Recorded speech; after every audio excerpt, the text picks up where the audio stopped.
A Viking hut. It was strange there was one so deep in the forest. Could this be the place the goblin spoke of? Perhaps inside there were answers. The hut was abandoned. All that remained was a book. Although Oddmar was never one for reading, he opened it. Inside the book it read, Diary of Vaskar, the Disgraced. Could his old friend still be alive? With Oddmar's parents gone, Vaskar took Oddmar in.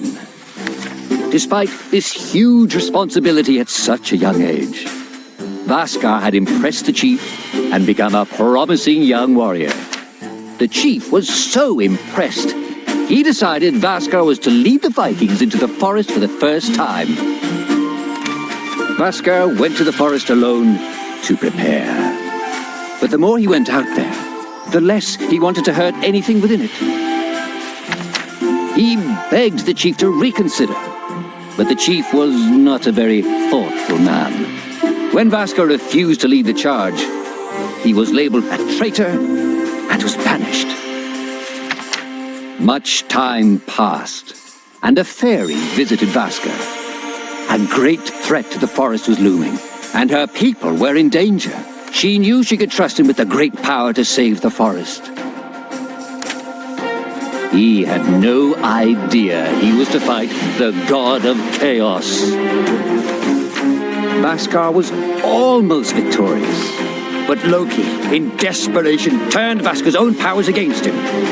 He was cursed, but Loki was driven from the forest for now.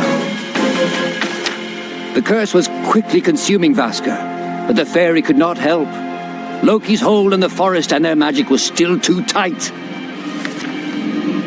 The fairy asked if there was anyone else who could help. Vaskar was reluctant to put his friend in danger, but he had no choice. Oddmar always asked himself why he never went out there, why he was too scared to try and help his friend as he had helped him. He often thought about that. But where was Vaskar now?